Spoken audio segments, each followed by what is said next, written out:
Imran Awan is back in the news. Yes. I knew the story wasn't over. I was hoping it wouldn't be over. The Department of Justice said this month that it could not release records on Democrat technology aide Imran Awan due to, quote, technical difficulties, which, of course, is always suspect. Now, when that happened, we talked about it a little bit, and we said, okay, it's kind of interesting that they're saying technical difficulties. I maintain that I believe that he's a spy, okay, and that this is a part of an agreement. Well, the Department of Justice has now admitted in court documents that it could not release the records on Imran Awan because there is a secret ongoing case related to the matter still happening. So it's not technical difficulties. They've had to admit in court that they're still investigating something involving Imran Awan. Ooh. Judicial Watch filed a Freedom of Information Act lawsuit November 7, 2018 for 7,000 pages of Capitol Police records related to the cybersecurity investigation on August 2nd, and the DOJ agreed to begin producing records by November 5th. So, just so everybody's crystal clear, the reporter that is primarily responsible for all things Imran Awan, his name is Luke Rosiak, okay? Luke Rosiak covered this this is his signature story, more than anybody else in the country. I am right behind him. Then you have this wide gap of other people who haven't done anything.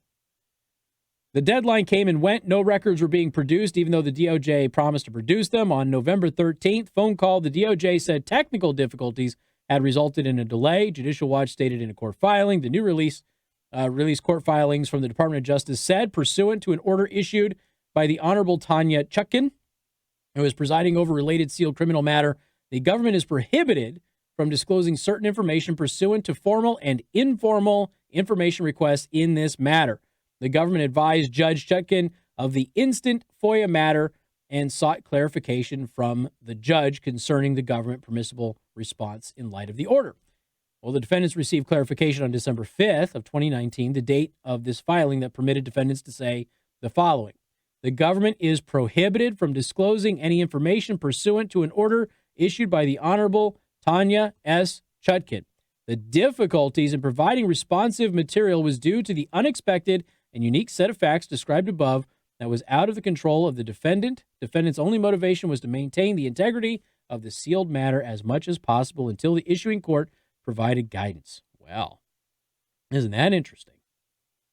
Now, for those of you who have been watching me cover this thing for some time, I was the first person to draw the connection between Imran Awan and the DNC hack. He was the one that had access to the DNC server. He was routinely hacking into and illegally accessing the documents of Democratic members of Congress, including Joe Donnelly. So it made perfect sense considering he was the aide to Debbie Wasserman Schultz, who at the time was the chair of the DNC. So here's some key points that Luke Rosiak put down involving the Awan case. During the 2016 election, the House Office of Inspector General warned that Imran and his family were making unauthorized access to data. Shortly after the IG report came out in September of 2016, the caucus server, identified as prime evidence in the cybersecurity case, physically disappeared.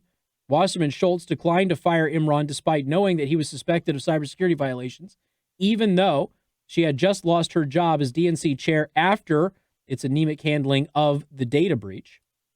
She also said it was because of him being a Muslim, by the way. She said it was all racism. After Imran was banned from the network, he left a laptop with the username RepDWS in a phone booth. A former business partner of Imran's father says the father handed over USBs of data to Pakistani officials and that Imran claimed that he had power to change the U.S. president. And what's been happening? And the cybersecurity investigation started after allegedly falsified invoices caught administrators' attention and the Awan's lawyer blamed members. That is a brief overview of what happened with him.